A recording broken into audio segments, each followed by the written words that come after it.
Oh my goodness, we got some good music going on here.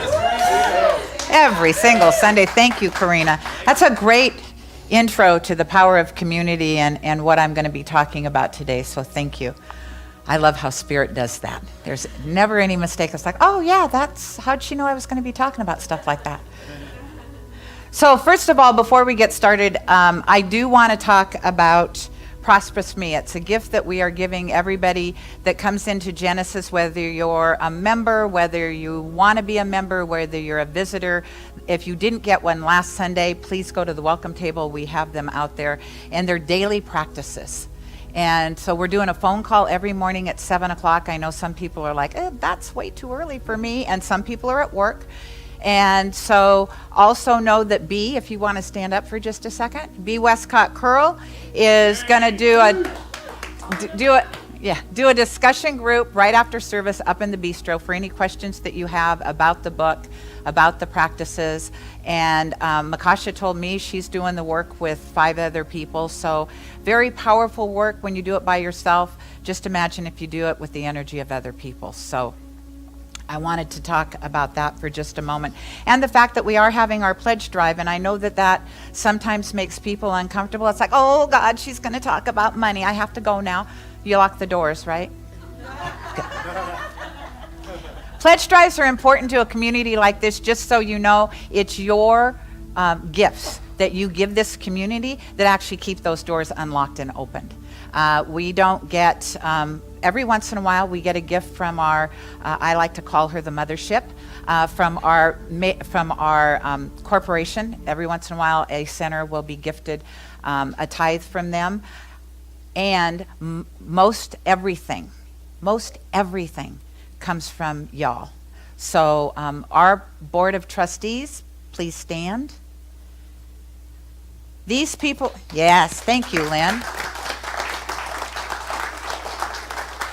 These people are responsible for holding the financial consciousness of this community. And so they're also responsible for creating our budget. And that's why your pledge cards, they're actually pieces of paper, I call them cards, are so important so they can actively plan the budget for 2017. And we've got big, big plans. So give. And that's all I'm going to say about that. Thank you. Probably every Sunday, but no.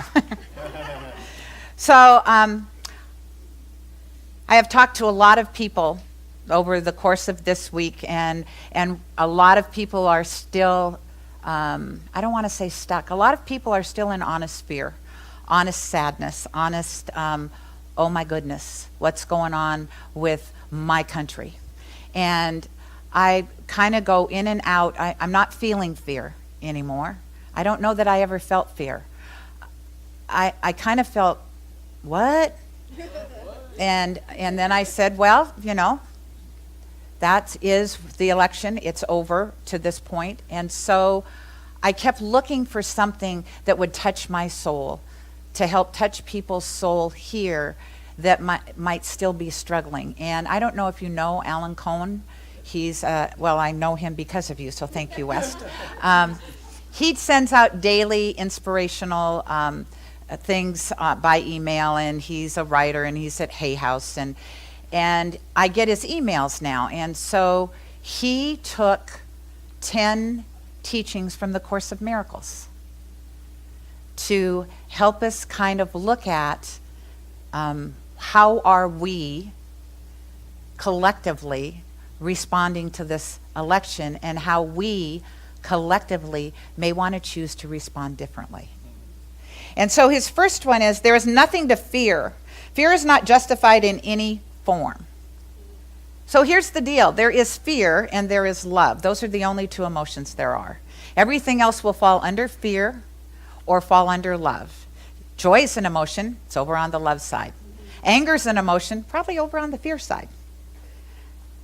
So with those 2, we get to decide, how do we respond?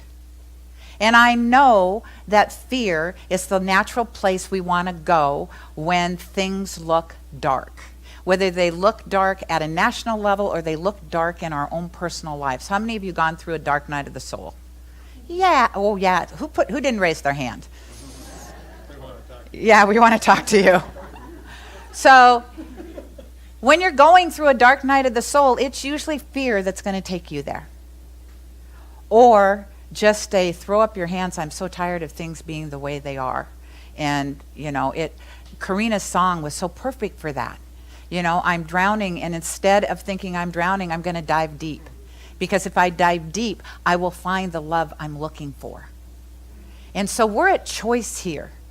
Because the truth is, in my opinion, only my opinion, fear won that election. So if fear won the election and I go to fear, what's going to happen? More fear. And so everybody here needs to, if you're here in this community, whether you're visiting or whether you're part of this community and have been part of this community for however long, then there is a part of you, your soul, that is calling you to be the light, to be the love. That doesn't mean you don't take action. However, when your action is out of fear, stop. Stop. Because if you've gone to fear, no matter what you're doing, no matter how heartfelt you may think it is, in that moment, there's fear attached to what you're doing, so stop, because you're feeding fear. Do whatever it takes to have yourself sink into your heart, and then do the action. And I have said this to people. I don't know if I've said it to this community before.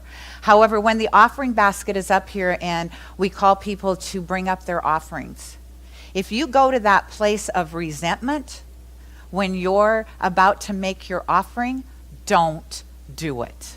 Please don't do it. Because the truth is, everything you do is energy. Everything.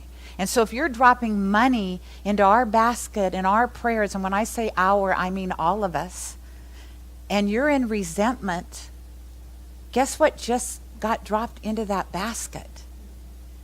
And so it's okay. Don't give that Sunday. When we give, we should give from that place of love, that place of absolutely knowing there is nothing against me. I remind myself all the time now, and this was a gift that was given to me when I lived in Santa Fe. God is more powerful than any condition. Any condition. God is more powerful than that. So we're sitting here and we forget.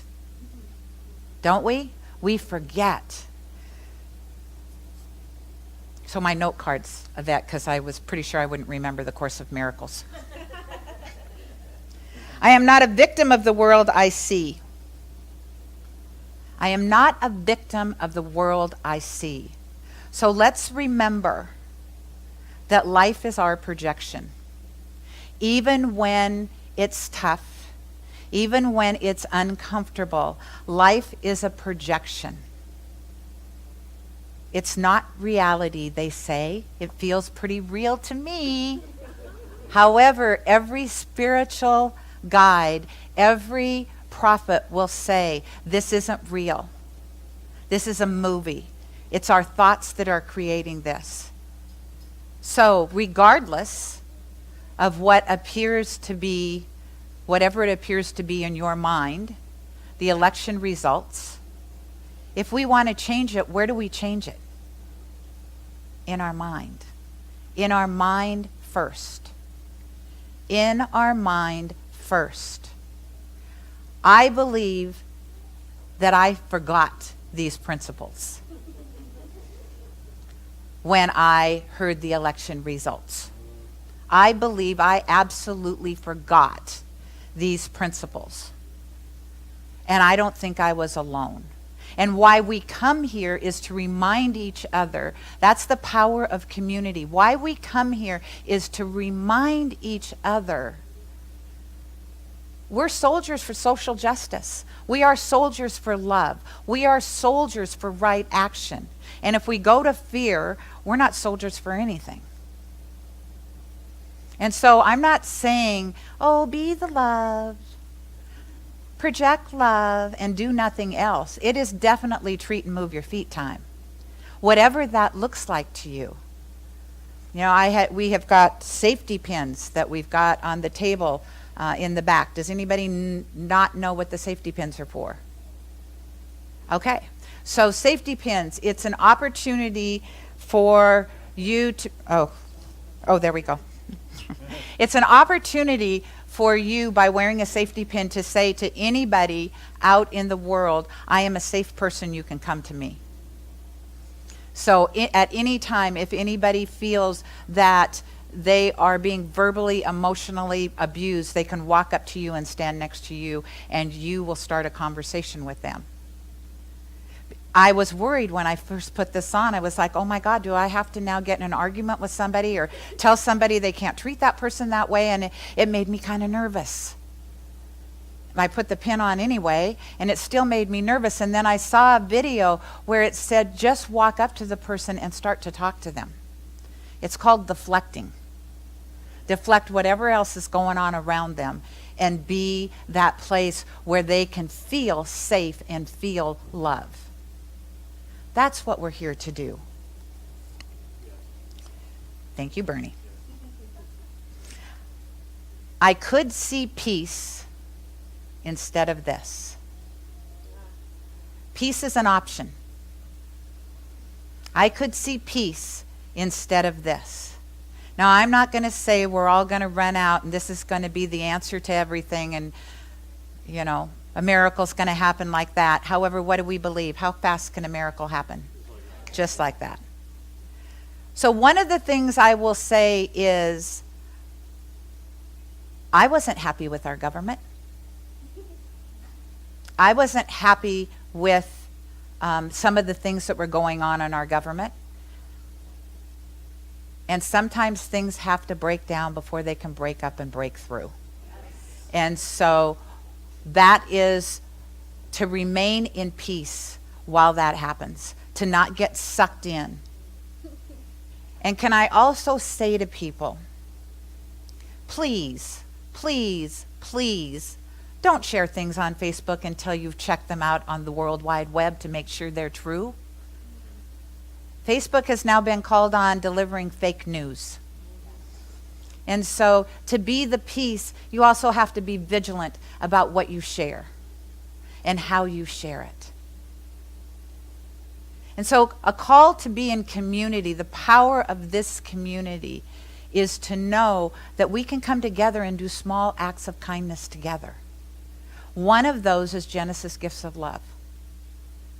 And so evidently, Courtney shared during the board meeting that when we did this before, Reverend Charles would say, knock me off the stage with your gifts.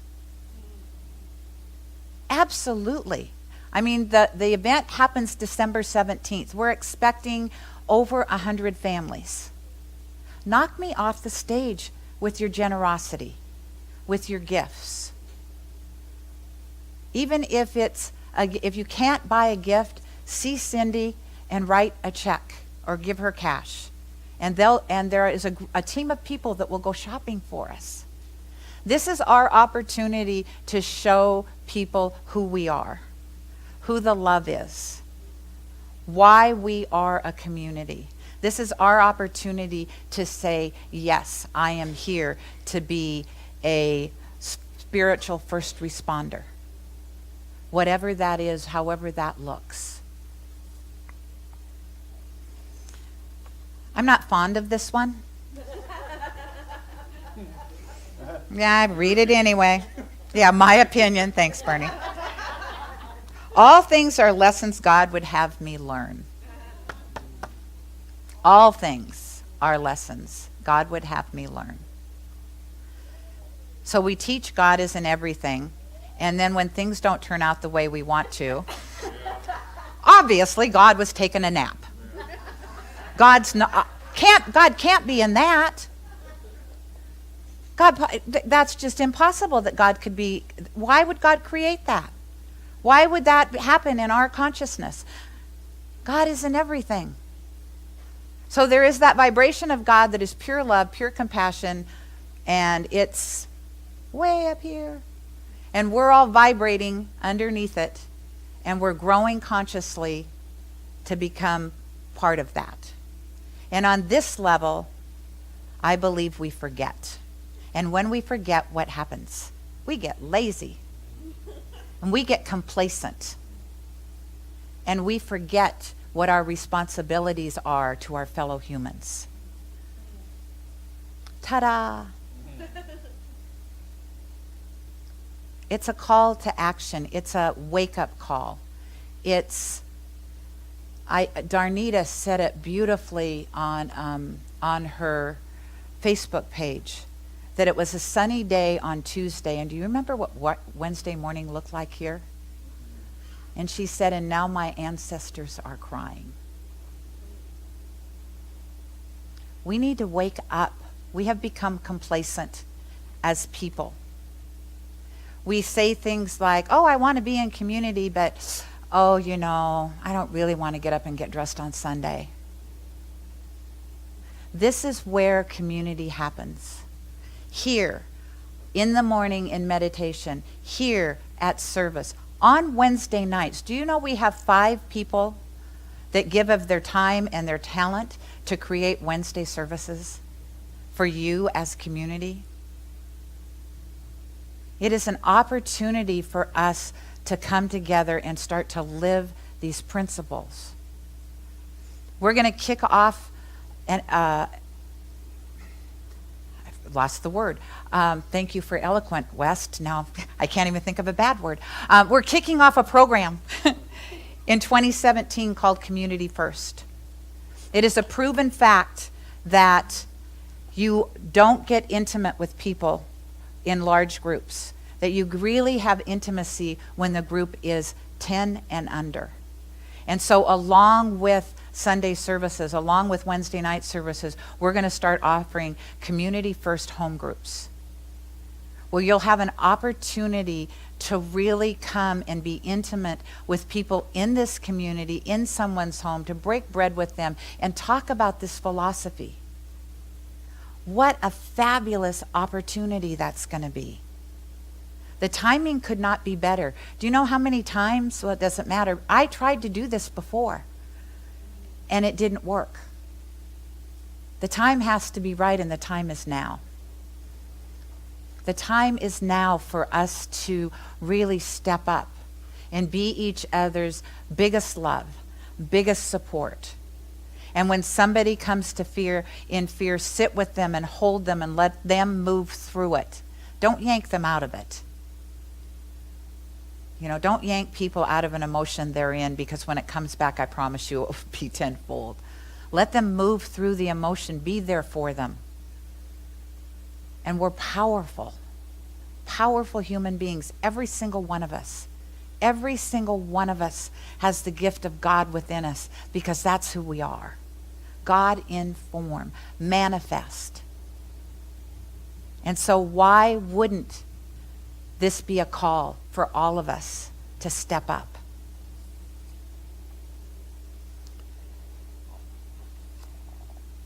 I don't know what anything is for. I do not perceive my own best interest. I had to sit with that one. And so what Alan said about that one was, if you prayed for divine right action during this election, which I did, your prayer was answered. It might not have been the answer you wanted. How many of you prayed, girls or boys, when you were in high school, oh, I hope so-and-so asks me out? And then they don't. And then you go back to your 20-year reunion and you go, oh, thank you, Lord. He never asked me out. Whoa! I dodged a bullet there. Our prayers are always answered. Sometimes they don't look like they're supposed to, or what we perceive they're supposed to. I said this last week. In my heart, I know, as wonderful and talented as Hillary Clinton is, if she had won, it would have been business as usual. We would have been complacent. And so, sticking in my throat a little bit, thank you, Donald Trump. Thank you, Donald Trump. Because I know, Gary, you can scowl.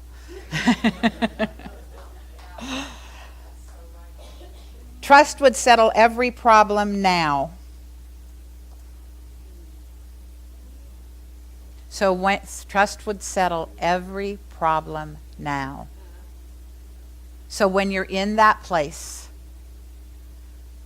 of darkness and you're really wallowing in the fact of what just happened, why did this happen, what could I do, what website can I check, have faith that if God brought us to it, God will see us through it. Everything that has ever happened, regardless of how dark it was, in our history, not just in the United States, in the world, people have moved through that and come out greater on the other side. And it is an opportunity for us in community to make sure that this happens easily, effortlessly, and with grace. I don't know what that looks like yet. I said before, I am counting on all of you to come up with ideas. I know that somebody said, just do one small thing. Be it a random act of kindness, which was the practice yesterday, or be it joining the ACLU, or finding out about AmeriCorps, whatever that is. We need to start to lean into each other. That's the call.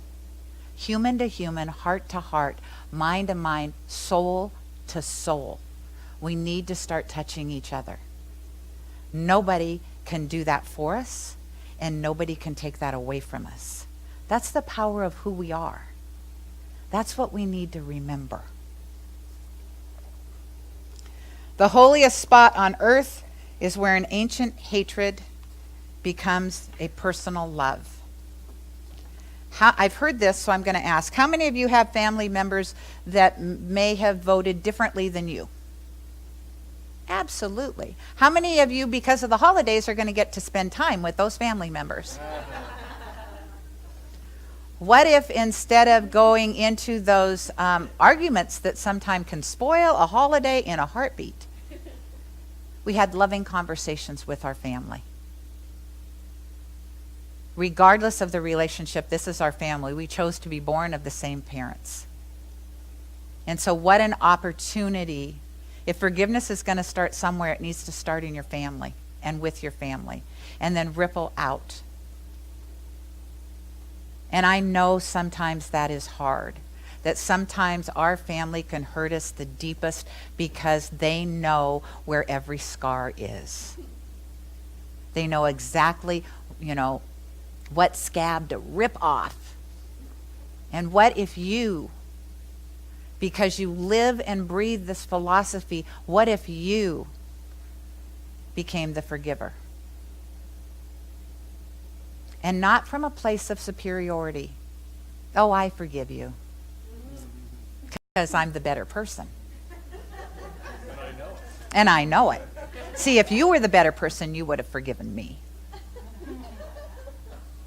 Forgiveness is about really looking at somebody, and it's absolutely what we teach here, looking past what they believe, what they say, what was going on in their life when they hurt you, and just saying, I want you to know one thing. You're family, and I love you. And that's it. Don't say anything else. Don't say I forgive you. Don't say this is how this hurt me. Your family, I love you. Let's move on. Wow, that would be a different holiday experience. At least in my family. I don't know about your guys' family. When I read this one, it made me think of that song.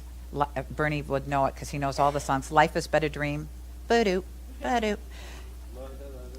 Yeah. So that gets back to the reality. We create our own reality. And if we're creating our own reality, we have two options. We can jump into the turmoil of what is and sling mud and play dirty and tell people they're wrong and do all the kinds of stuff that we don't like other people to do. Or we can become a conscious voice for change that has really been screaming at us as people, as souls, for a long time. We can start to take action to make sure that everybody in this country, in this world, is seen as a person with a heart and a soul just like us. My husband Paul wrote a song called One Color Red. We all bleed one color red. And when you get that, when you can look beyond whatever the appearance is when they walk up to you, if you can look beyond that, we're all here trying. There is no trying, there's just doing. We're all being the best we can be. Every single one of us is being the best we can be. And so how are you doing that? How are you contributing to the love, or how are you contributing to the fear? Because I go back and forth. And I consciously am moving more towards, I'm going to be the love. And I'm looking to all of us to be the support of each other.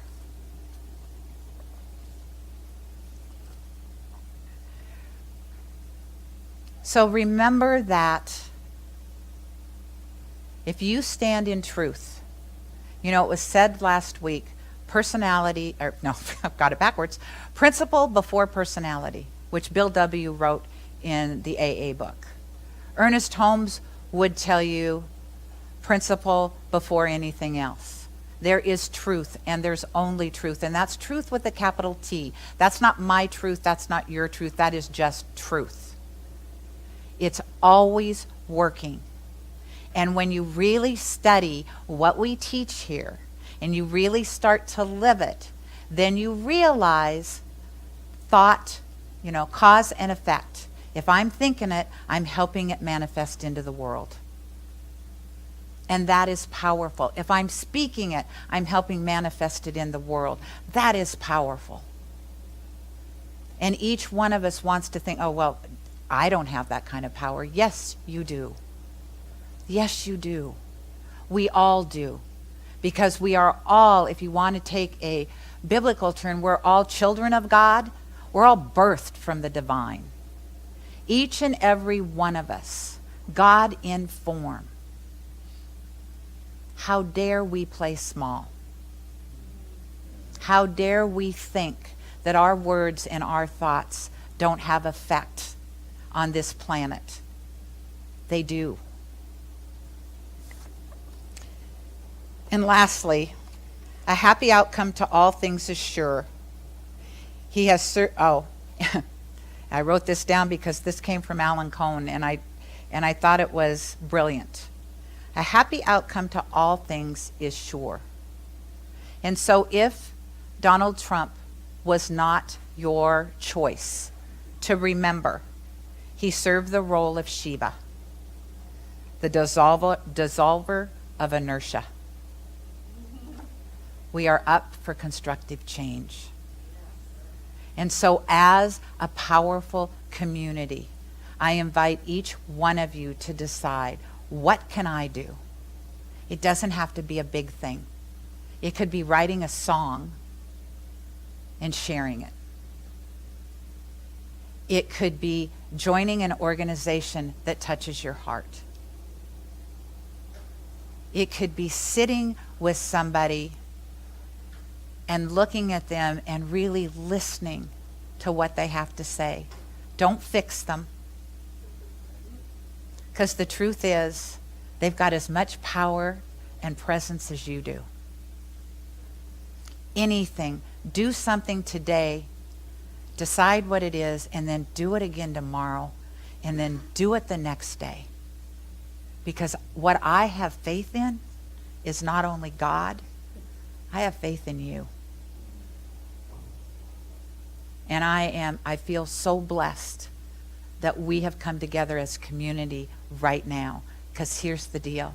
We asked to be born now. Did we not? Some people believe that, some don't. I do. We asked to be born now. And so this is ours to do. Let's pray. And so feeling that power, that presence, that love that is God right here, right now, whoa. Loving all of that, feeling that vibration within me, I just say yes. Fill me up. And as I get filled up to overflowing, I know every person in this room has the opportunity to say the same thing. Fill me up. Let that love overflow. Let that vibration of good be me out. And so knowing this is the truth of me, this is the truth of everyone here, and the truth of anyone who says yes to the knowingness that they are that essence, that purity, that compassion that is God. That is why they have been called here. That is their soul calling them to step up, to be that.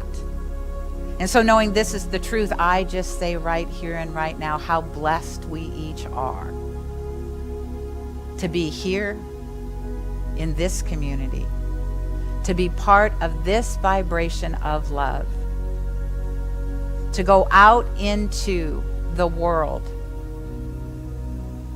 and know that there absolutely is nothing wrong, and to know absolutely that there are things to change. And so the calling has come.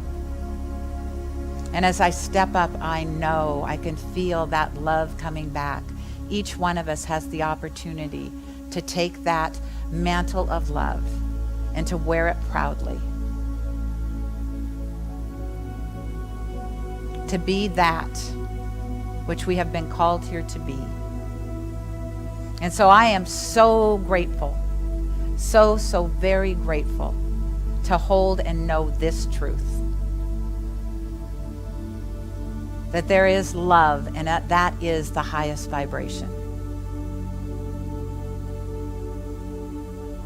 And as we vibrate that out not only outside into Burien, outside into Seattle, outside into the world, it is going to touch hearts we may never meet.